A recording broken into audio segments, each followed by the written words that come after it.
ब्रह्मा के शरीर से उत्पन्न हुए मनु ब्रह्मा के पुत्र थे और ब्राह्मी उनकी पुत्री। किंतु शाप तो शाप होता है और वह किसी संबंध को नहीं मानता। एक बार कह देने के बाद वह प्राकृतिक नियम का हिस्सा बन जाता है और पूर्ण होकर रहता है।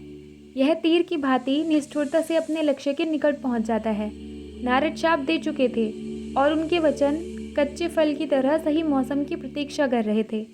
आपके मन में ऐसी इच्छा उत्पन्न होगी जो कभी उत्पन्न नहीं होनी चाहिए। शाप के फलित होने का समय तब आया जब ब्रह्मा के मन में अपनी ही पुत्री को पाने की इच्छा उत्पन्न हो गई।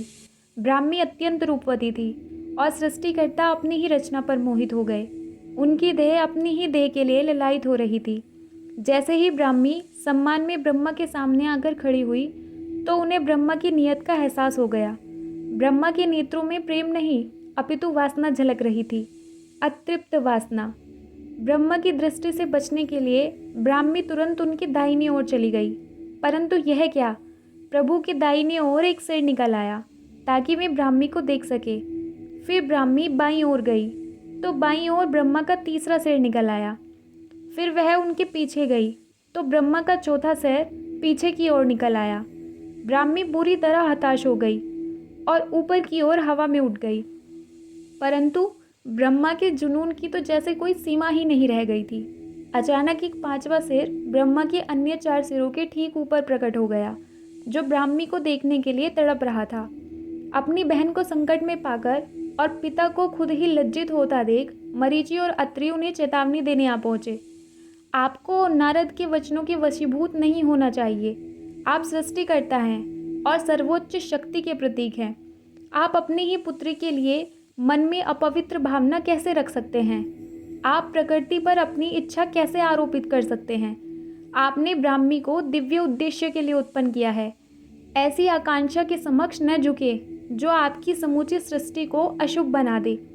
दुर्भाग्य से नारद का शाप कहीं अधिक शक्तिशाली था।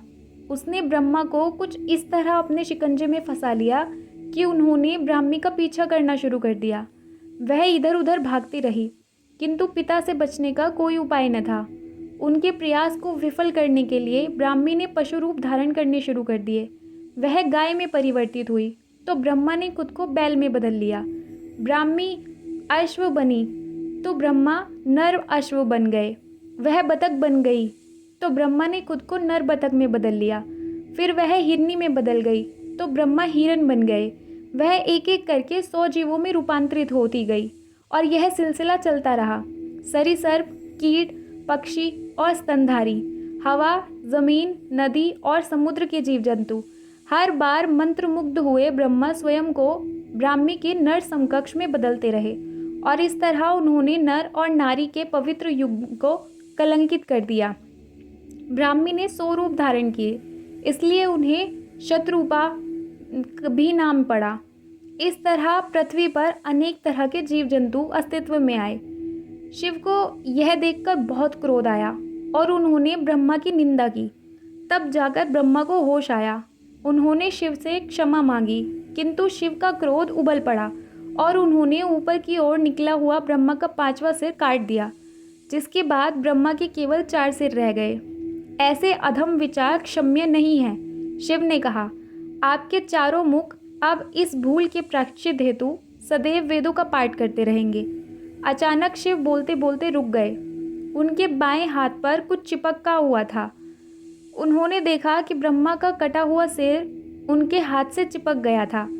शिव अचंभित रह गए और अगले ही क्षण यह एहसास हुआ कि ब्रह्मा का सिर काटना ब्रह्म हत्या, ब्राह्मण की हत्या के समतुल्य है। इसलिए इस पाप के दंड स्वरूप ब्रह्मा का कटा हुआ सिर शिव के हाथ से चिपक गया था। परंतु महादेव ने जो किया वह उचित था। शत्रुपा ने तर्क दिया, इसके लिए उन्हें दंडित क्यों किया जाना चाहिए? तब अत्रि ऋषि ने समझाया, किसी भी क्रिया का संदर्भ कुछ भी हो, उससे एक प्रतिक्रिया जन्म पाती है। हमारे पिता ने वासना के वशीभूत अनुचित कामना की क्योंकि उन पर शाप का प्रभाव था और उन्होंने उसका मूल्य चुकाया। इसी तरह महादेव ने भी अपने कर्म का परिणाम भोगा है, चाहे उनका कर्म कितना ही वैध क्यों न हो। ब्रह्मांड के नियम सभी पर समान रूप से लागू होते हैं। भगवान शिव पूरे ब्रह्मांड में घूमते रहे, किंतु उन्हें कोई उपाय नहीं मिला। ब्रह्मा का कटा सिर उनके हाथ से चिपका ही रहा। जल्द ही मांस सड़कर नीचे गिरने लगा, केवल हड्डियां बची रह गई। इस तरह शिव हाथ में कपाल लिए भटकते रहे, जिस कारण उनका एक नाम कपाली पड़ा। समय बीता और फिर शिव ने धरती पर कदम रखा। अचानक चमत्कार हुआ। एक स्थान पर शिव के हाथ से कपाल छूटकर नीचे गिर पड़ा। भगवान का शुद्धिकरण हो चुका था। उन्हें एहसास हुआ कि वह भूमि मोक्षदायिनी है और जो भी यहाँ आएगा वह पापों से मुक्त हो जाएगा। वही स्थान काशी या वाराणसी कहलाया। कुछ समय बाद मनु ने शत्रुपा को विचारमग्न अवस्था में देखा। मनु ने धीरे से शत्रुपा का सिर अपने वक्ष पर रखा और पूछा, तुम्हें क्या कष्ट है प्रिय? मुझे भय लग रहा है। मानव जाति की जननी ने उत्तर दिया, मुझे नारी को जन्म देने से भय लग रहा है। अगर पिता से ही पुत्री को खतरा होने लगा तो फिर कौन उसे सुरक्षा देगा? यदि सब लोग स्त्रियों को चोट पहुंचाएंगे तो उन्हें स्वस्थ कौन रखेगा? मनु शांत रहे, किंतु शत्रुपा कांप रही थी। मुझे डर लग रहा है। मुझे डर है कि स्त्रियों को सौंदर्य दिया तो पुरुष उन्हें निर्वस्त्र कर देंगे, उन्हें ज्ञान दिया तो पुरुष उन्हें नीचा दिखाएंगे। मुझे डर है कि स्त्रियों को विकल्प मिले तो पुरुष उन्हें अस्वीकार कर देंगे। मुझे यह भी डर है कि मैंने उन्हें अगर शक्ति प्रदान की तो पुरुष उन्हें नष्ट कर देंगे। शत्रुपा मनु से दूर हट गई। मैं भयभीत हूँ मनु, मुझे भय लगता है।